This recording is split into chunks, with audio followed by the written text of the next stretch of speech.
Olá, gente. Mais uma vez aqui com a ilustre presença do Dr. Renato Anguinar, já da casa há muito tempo, mas para bater um papo muito interessante e importante para quem não vive no mundo da medicina, né? A medicina do século XXI não é a mesma medicina que até então foi desenvolvida. Hoje a gente já fala da medicina 3.0. E aí ninguém melhor que o Dr. Renato para explicar para o nosso público o que é a medicina 3.0, Renato, por favor.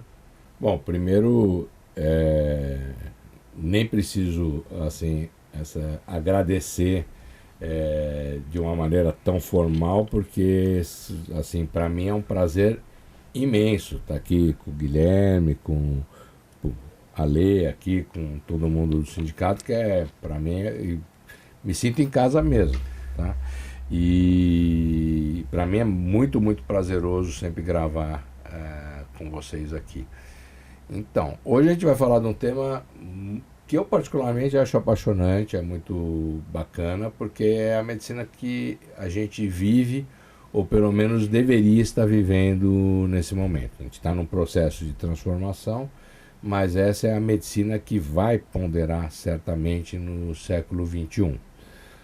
Hoje ainda a medicina ela é baseada nos conhecimentos, vamos dizer assim, no progresso que a medicina teve a partir das ideias, vamos dizer assim, iluministas, Revolução Industrial, tudo mais, ou Guerra seja, Mundial, tudo. que tem um século e meio para cá, que começam a se embasar em evidências científicas, ou seja, em ciência, né, que é hoje chamada da medicina 2.0. Que seria a segunda fase da medicina. Eu prefiro chamar a segunda fase da medicina.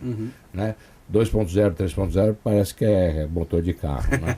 E então, assim, antes dessa fase, né, se a gente for pensar no que eles chamam, né, quem estuda esse tipo de área da história da medicina chama de medicina 1.0, é aquela medicina observacional e experimental, ou seja, que inclusive com muito ritual místico, com crenças, tudo mais. Misturando aí o misticismo junto com a E que não tinha ciência. nada de ciência. A ciência inexistia, porque não existia conhecimento científico estruturado naquela época. A gente tinha os estudos, né? Então era muito observacional. Entendi. Então eu observava que se o indivíduo estava no sol e caía duro morto lá na minha frente, eu falava, sol mata. Era mais ou menos isso. Não vamos sair no sol. Aí o problema é que de repente um outro indivíduo em outro lugar estava um gelo e um dia frio, nevando, não sei o que lá, e o cara também caía duro e morria e falava, gelo mata. Parece aqueles memes de internet que tu já viu que era assim, homem toma 88 cafés e morre. Aí vem alguém embaixo e comenta, então 87 a gente pode. É mais ou menos quase isso. Então era mais ou menos... mas aí já, se você for pensar, um método já experimentado. Já experimentado. Né? Então ele experimentou. Teve como se fosse um estudo observacional. Sim. Então isso na medicina 1.0 nem isso tem. Essa é a medicina da antiguidade, que tem, se você for pensar, tem muitos rituais que são curativos, né? E pega até em vamos dizer assim, povos mais primitivos, não primitivos do ponto de vista de dizer que eles são melhores ou piores, e é sempre bom a gente fazer essa condição de julgamento, primitivos no sentido de que são os primordiais, né? Povos mais antigos, né? E que tinham todos os rituais religiosos de cura, né? Por exemplo, se fazia trepanação, se furava o crânio, né? Quando a pessoa tinha muita dor de cabeça, para liberar os espíritos, as coisas ruins que estavam, ou seja, não tinha uma ciência para isso. E até trazendo um pouco para nossa área, o futebol, que é a história do Garrincha, né? Que todo mundo já conhece a história, que ele ao final da vida, né, depois até como uma pós-atleta, ele era alcoólatra, ele tinha um problema com álcool, e tudo começou porque ele era de origem indígena, e quando de criança utilizavam cachaça para curar, não lembro se era resfriado, alguma coisa do tipo, mas que na tribo deles, da onde a família dele emergiu, utilizava isso, então desde bebezinho Então, ele acostumou com isso. Isso foi muito prejudicial para ele. E existem, vamos dizer assim, vários povos, vamos dizer assim, ao redor do mundo, né? Sejam povos originários ou não originários, que já depois com que foram, vamos dizer assim, colonizados das maneiras mais diferentes, inclusive muitas, na maioria delas, essas colonizações até meio bárbaras, né, que a gente vê na história, né,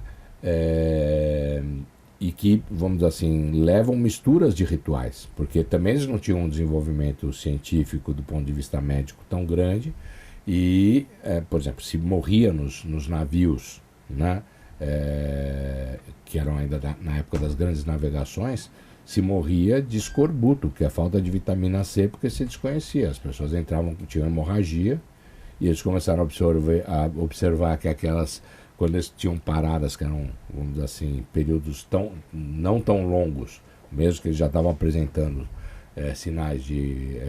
eles não sabiam o que era vitamina C, nada, mas que tinham, vamos dizer assim, sinais já da doença, né, do escorbuto. E paravam em algum lugar que tinham frutas, por exemplo, eles se abasteciam com frutas, principalmente cítricas, que eles não apresentavam a doença. Então, num determinado momento, por uma observação, não por ciência, laranja nos caras. eles começavam a botar estoques de laranja para os navios cagarem para evitar o escorbuto. Então, era observacional. E esses povos, inclusive, quando vão e conquistam outros povos, seja lá onde forem, que parte do mundo, eles também levavam, vamos dizer assim, a ignorância científica do ponto de vista médico para esses povos, e era uma misturança, uma mistureba de pagelanças com rituais, vamos dizer assim, religiosos ou não científicos, com crenças. Então era de várias culturas. Sim. E não deixava de ser. Então isso é a medicina 1.0. Aí a gente entra na fase da medicina 2.0, que é a medicina cientificista, com observações, estudos científicos, principalmente no século XX, isso ganha uma força absurda, inclusive no fim do século XIX para o século XX começa a ter a introdução da anestesia, né, nas cirurgias, começa a ter, vamos dizer assim, a criação durante o século XX de sistemas de cuidado intensivo, antibiótico e com pesquisas. Então, embasado em pesquisas clínicas sólidas e tudo mais. E aí, o que é a medicina 3.0? A medicina 3.0 é a medicina que é voltada, basicamente, para melhoria da qualidade e do tempo, não só, vamos dizer assim, com a medicina 2.0, as pessoas vivem mais, são mais longevas. Gera o tempo de vida. Mas não necessariamente com qualidade. Exatamente. Então tem muita gente que é mantida em aparelhos e tudo mais, ou em situações muito, vamos dizer assim, dramáticas nos últimos 5, 10 anos de vida, sem qualidade de vida. A gente vê até o pessoal que hoje, os octogenários de hoje, que nasceram no começo, nos anos 30, 40, que estão aí com 80, 90 anos, mas já não tem uma qualidade de vida, né? A medicina consegue prolongar a vida deles, mas não com uma qualidade de vida. A maioria das vezes está de cama, ou está tomando um monte de remédio para conseguir ter uma saúde mínima ali. É exatamente disso que a gente vai tratar hoje. Então, por exemplo, é óbvio que a gente vai ter exemplos de pessoas. Claro, sempre tem as exceções, com 80 anos e que parece que tem 60. E assim como tem pessoas que têm 60 que parece que tem 80. Não vai dizer que sou eu. Mas não, nós temos aqui um diretor nosso que parece bastante presente. Vamos evitar o nome, né, Ale? Mas enfim, né? É mais ou menos disso que a gente vai tratar hoje. Então a medicina 3.0 é não só dar a longevidade, mas a longevidade com qualidade de vida. E existem alguns recursos muito atuais e que são customizados, não existe uma fórmula para todos. Existe uma base, uma ideia, vamos dizer assim, um pensamento, né, de uma estratégia para todos, mas, vamos dizer assim, a tática que vai ser utilizada para você, ou para mim, ou para ler, ou para quem for, isso é individualizado. Né? Então, o que cada um precisa. Com a ajuda do quê? Com a ajuda, primeiro, de todos os recursos computacionais, inteligência artificial, tudo que a gente pode imaginar, um desenvolvimento assim maravilhoso nas últimas décadas, principalmente na segunda metade do século passado, na parte genética, de testes genéticos, e de conseguir entender o genoma humano, né? Então a sequenciamento, né, genético das pessoas, do ser humano, e entender onde que, vamos dizer assim, estão as fragilidades em relação à parte genética, e você pode ter uma fragilidade que eu não tenho e vice-versa. Então, o tratamento que serve para você pode não servir para mim e vice-versa. Então, isso é a customização da medicina. Ali você tem aquele gráfico lá da medicina 2.0 e 3.0. Isso é importante dizer que, assim, aí está sem uma referência, mas também está em espanhol, né? A origem desse gráfico, na verdade, está num livro de um médico que é formado em Stanford. É um cara que era oncologista e ele se transformou num médico, vamos dizer assim, de cuidar das pessoas. Ele é um escritor hoje na área médica, tudo mais, assim, de livros para leigo. E ele também atende, ele promove a medicina, essa qualidade de vida, a mudança de hábitos, tudo customizados, né? Então tem um livro dele que chama Outlive, né? Acho que saiu faz um ano e meio nos Estados Unidos. Já tem, se eu não me engano, tem em português, que é Sobreviver, basicamente. Mas a ideia dele não é só sobreviver, é sobreviver com saúde, bem, né? E o nome dele é Peter Attia. E o Peter Attia, no livro dele tem esse gráfico e tem inclusive com aquilo que a gente falou do 1.0. Entendi. Que aqui nesse gráfico não tem, mas é igualzinho o gráfico, tá? Então a diferença, por exemplo, ó, 2.0, o que acontece? Você consegue prolongar a vida, ó. Isso aqui é o fim da vida. Mas essa última, que seria a última década da vida, já numa situação, né, complexa. Você, como é que chama? Prolonga a vida, mas você está próximo da morte. Ó, essa linha aqui Entendi, da vitalidade. Entendeu? Então, você não vive essa sua época final lá em cima com uma qualidade de vida, vitalidade lá, vamos dizer assim, que você viveu a vida inteira.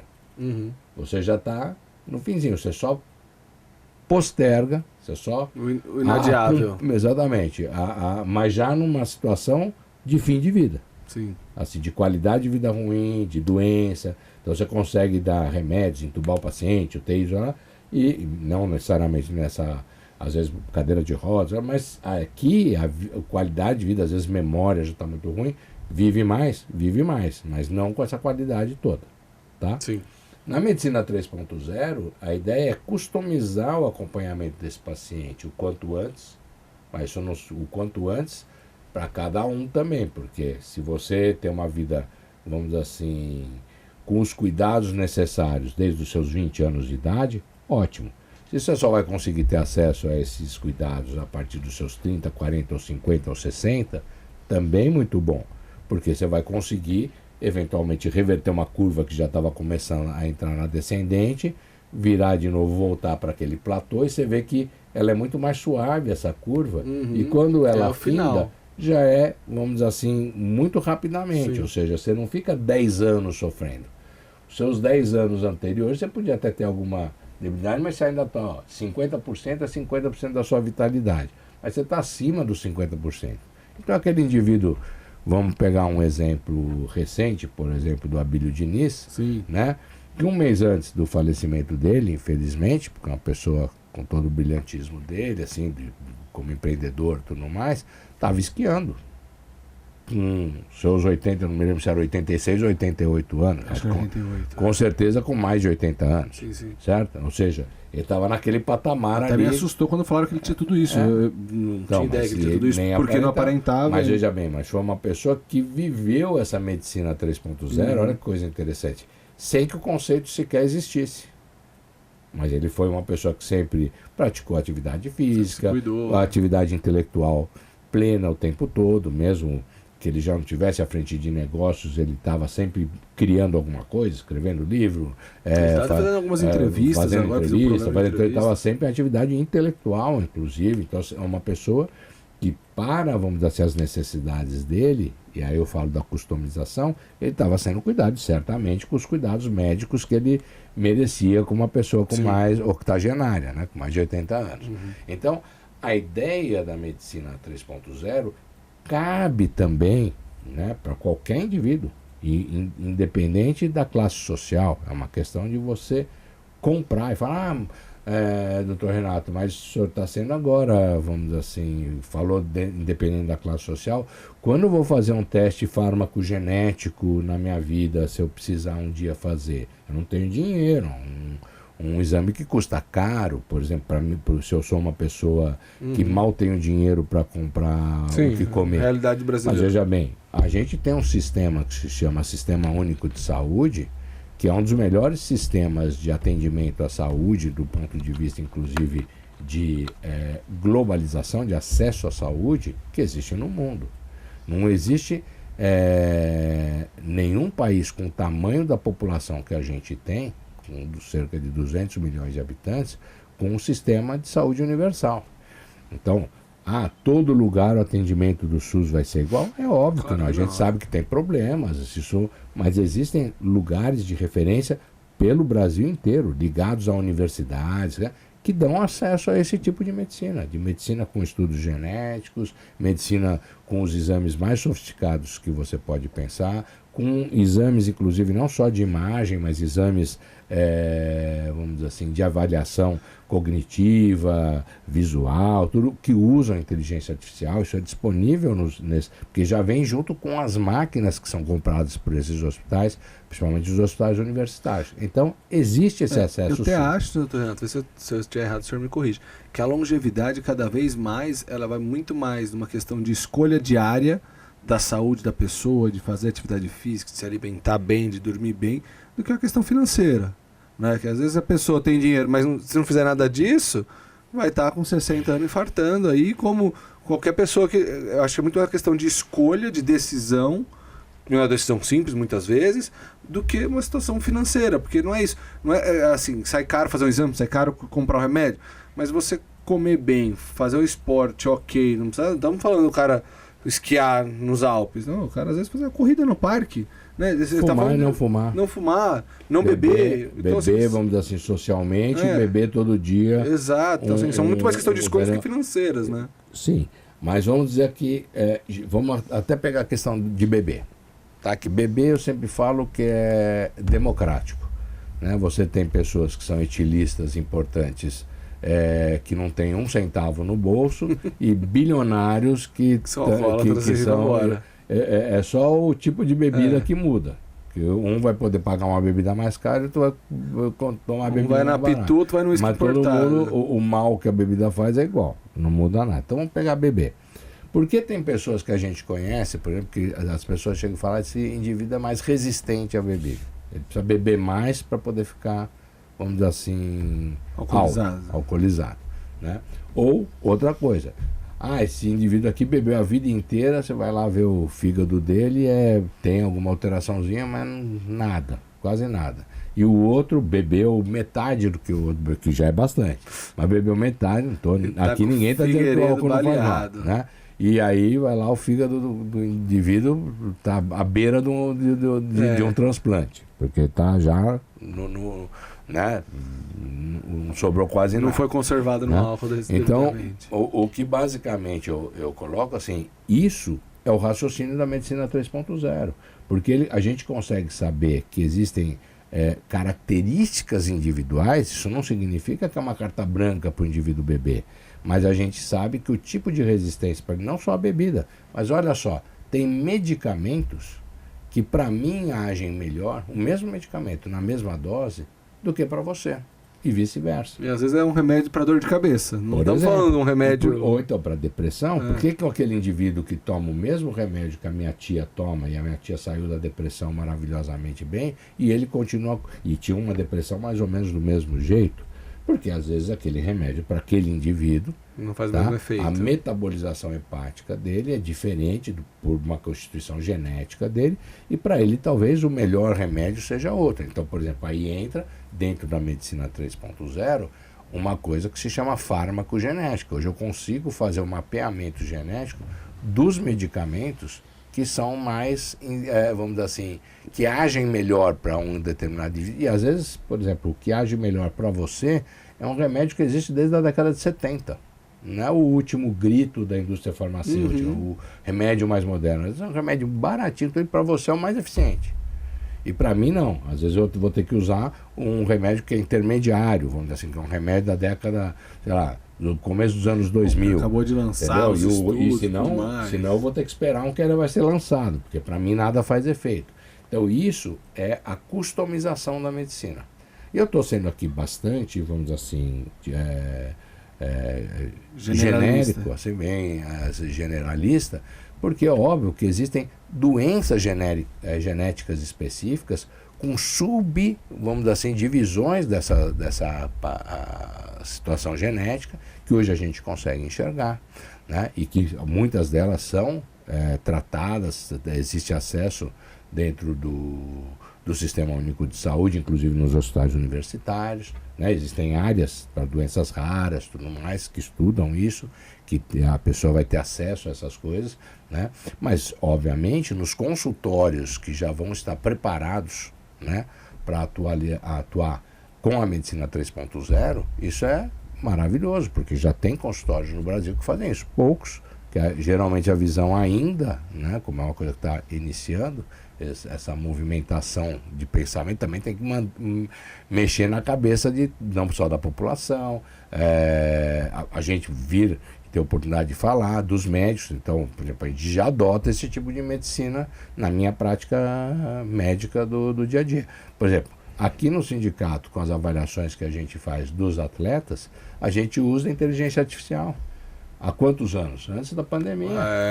Já se vão alguns anos, né, doutor? Exatamente, porque nós somos adeptos a isso, não só a agregar a tecnologia, mas, por exemplo, nós estamos publicando um estudo feito com não é colaboração, é parceria plena do sindicato, com um equipamento que chama Eye Tracking, que vê inclusive a avaliação cognitiva, tempo de resposta, todas as coisas dos atletas, que mostra nitidamente que a população dos atletas é diferente daquelas não atletas. Isso está sendo publicado agora, numa revista internacional, né? Com atletas que foram, vamos dizer assim, e por intermédio do sindicato, que a gente chegou em atletas de futebol, né? Isso mostra também que mesmo dentro dos atletas tem diferenças individuais. A gente consegue enxergar, por exemplo, se tem um atleta que tem um tempo de resposta motora mais rápido para um determinado tipo de movimento do que outro atleta.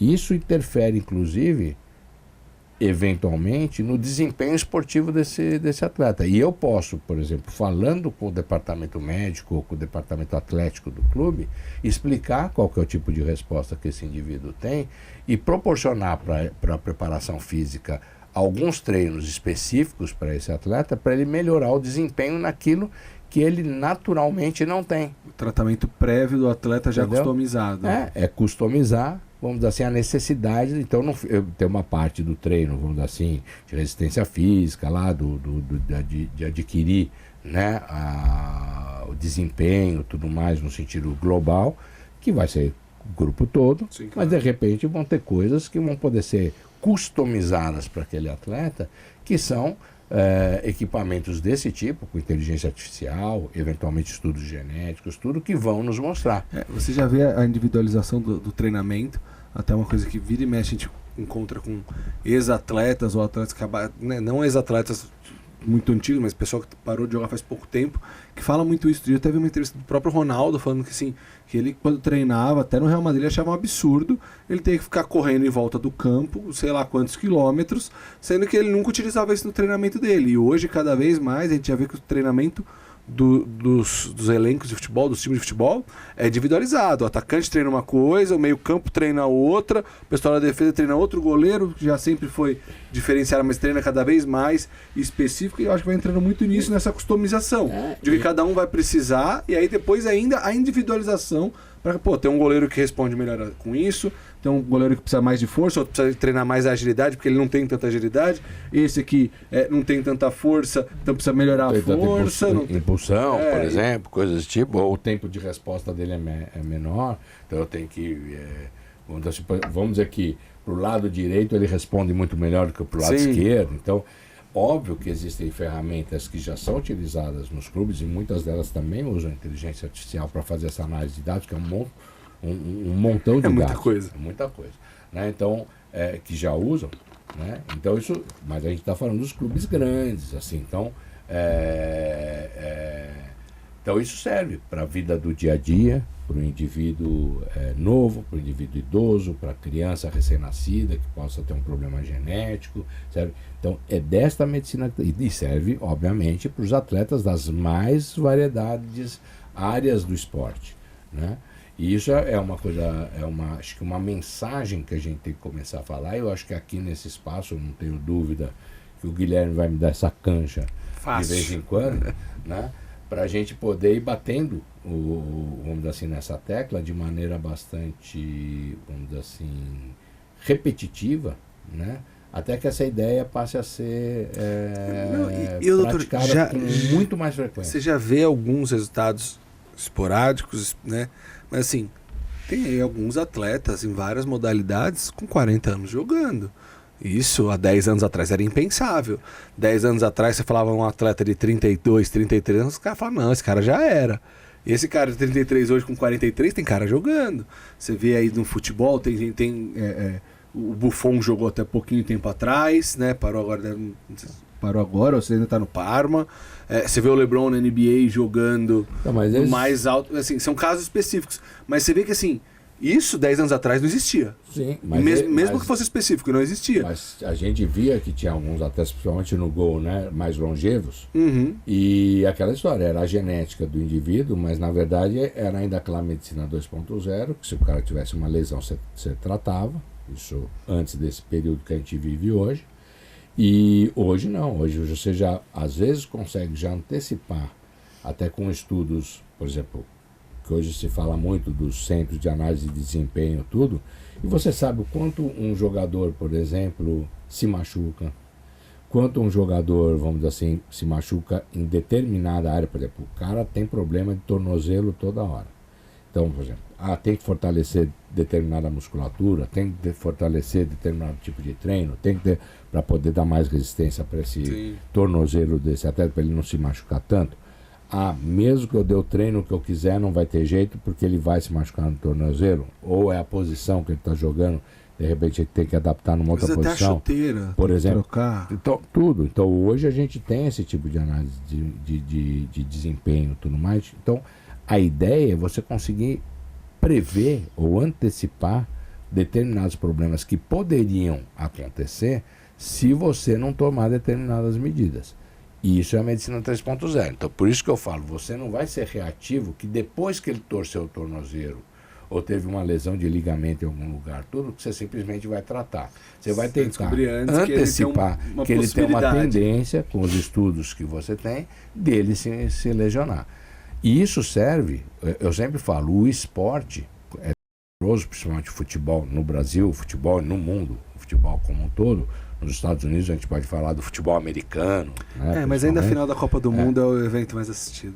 Eles podem não gostar. Sim, mas o que eu estou dizendo, mas se você for pegar no público... O nível de investimento total. Né, então assim, mas você pegar esporte, a gente está falando de esporte. O esporte é uma voz que todo mundo ouve.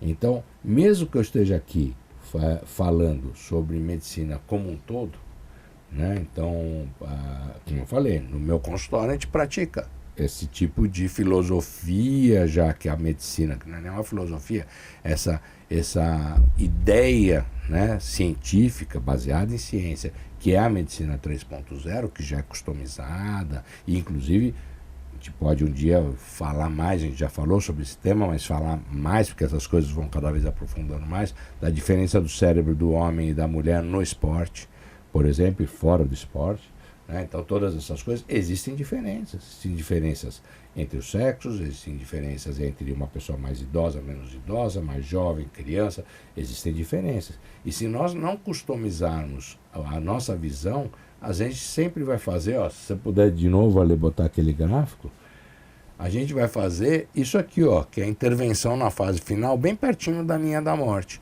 Enquanto a nossa ideia é poder, na medicina 3.0, tanto para o atleta, para o cidadão comum, que está no dia a dia, ali, né, na batalha diária ali da vida, dar uma qualidade de vida e uma longevidade, com qualidade de vida, não é que ele vai ganhar 5 ou 10 anos vivendo mais, mas não necessariamente vivendo bem. Ele vai ganhar 5, 10, eventualmente 20 anos com uma vida praticamente plena, conseguindo fazer tudo o que ele fazia antes. A questão da longevidade, né, doutor? Até outro dia eu vi uma matéria na internet falando que a pessoa que vai viver 150 anos já nasceu. Não sei se a gente chega nisso, mas era o que era a matéria falava, que assim, o avanço da tecnologia junto à medicina tá tão grande que essa situação da longevidade, ela nos próximos anos ela vai alcançar umas coisas assustáveis. Essa geração, cada vez mais, porque isso é uma coisa que está assim, no nascedouro da prática médica, a medicina 3.0, ainda tem muita gente que... Mas toda essa geração que está se formando hoje, já está se formando com, vamos dizer assim, total contato com todas essas técnicas de doenças não só genéticas, mas de mapeamento genético, fármaco genético, inteligência artificial, tudo isso está na mão do médico que está hoje nas cadeiras da universidade. E às vezes a gente vê, eu até estava conversando com a minha esposa esses dias, estava dando risada, porque ela voltou para casa, não indignada, mas assim, estupefata com a situação que ela foi numa médica, que ela não conhecia, e aí pro atendimento, ela chegou num prédio que não tinha atendimento pessoal, era um totem. Aí no totem ela colocou lá o nome dela, no nome dela já indicou qual que era a médica que ia atender ela, que ela já tinha, né, previamente marcado, já apareceu lá qual era o andar, qual era a sala que ela tinha que ir. Ela foi no andar, na sala, o elevador era para o elevador tal, o elevador já levou para o andar que ela tinha que ir. Ela foi para a sala, foi atendida e na saída era um outro totem para fazer o pagamento da consulta. Era tudo digital. Então você vê assim, já tem muita gente assim, independente dessa parte que a gente como leigo não acompanha do estudo e tudo mais, você já vê que o mundo tecnológico na medicina ele já chegou de verdade, né? Sim. Isso não só já chegou de verdade, mas ainda não alcançou todos, vamos dizer assim, todos os consultórios, todas as clínicas, porque tem uma geração enorme de médicos, inclusive médicos que estão formados há pouco tempo, vamos dizer assim, acabaram a residência há 5 anos, 6 anos, que ainda estão no modelo 2.0 por causa da formação, que esse conceito do 3.0 ainda não estava tão vigoroso. vigoroso. Até o estilo de vida, a pessoa não é muito adepta à tecnologia, então ela tem uma dificuldade maior em colocar isso em prática. Mas isso é atualização, eu sempre falo que isso é atualização médica, isso ninguém... Atualização de software humano. Então isso nem estou dizendo que é melhor ou pior, mas eu acho que assim, isso também é esse tipo de notícia, de novidade, dentro do meio médico também, como em tudo no mundo, demora um tempo para, vamos dizer assim, não só ter a divulgação, mas ter, vamos dizer assim, a implantação. Que vire comum, né? Isso, que passe a ser a rotina.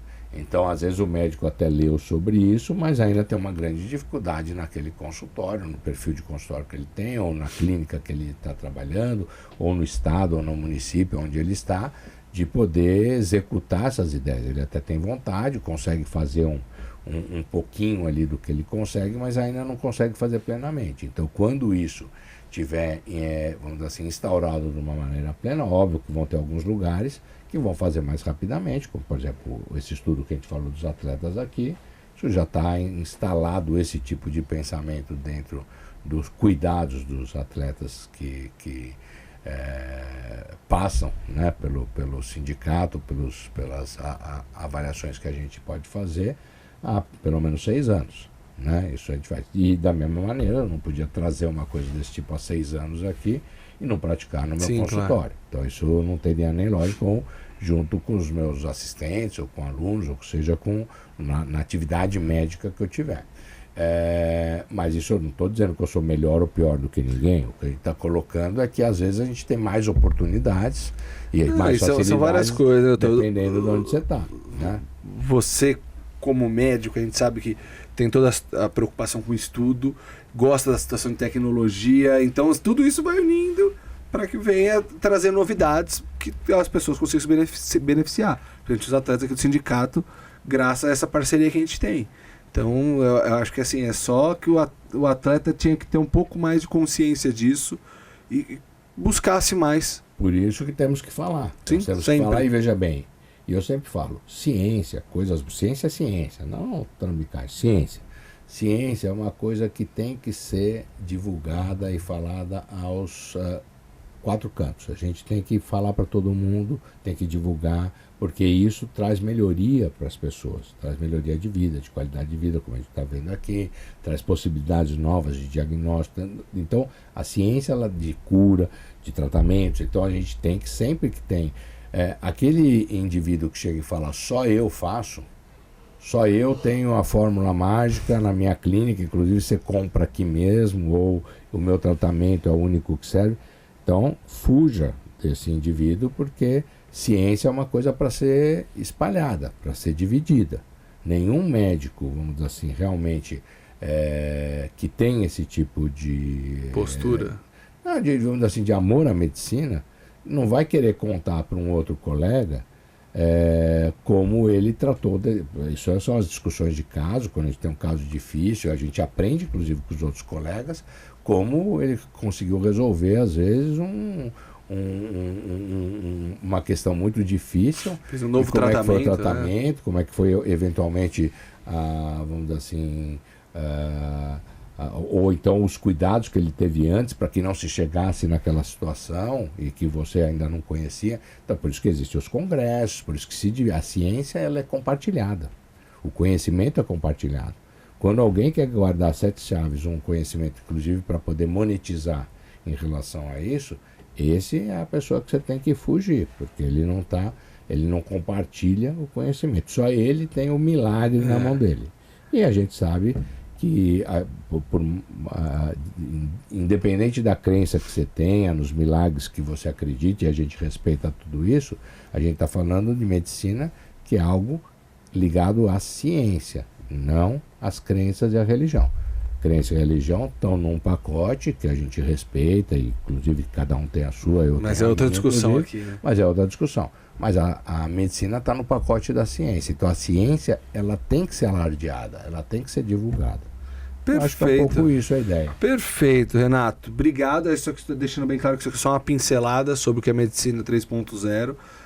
Teremos mais gravações tanto da parte de tecnologia e a inteligência artificial que a gente conseguiu colocar em prática com o eye tracking, entre outras novidades que virão por aí. Então, agradecer vocês que acompanharam a gente, que fiquem de olho aí para novos vídeos, novas gravações. Mais uma vez, obrigado, Renato. Muito bom bater um papo com você. Super prazer estar aqui, né? E virei bastante, mesmo que eu não seja convidado para ficar olhando, que seja. Mas não precisa ser convidado. Como você é de casa, não tem convite. Para poder ver os amigos. Perfeito. Tá gente, obrigado. Até a próxima.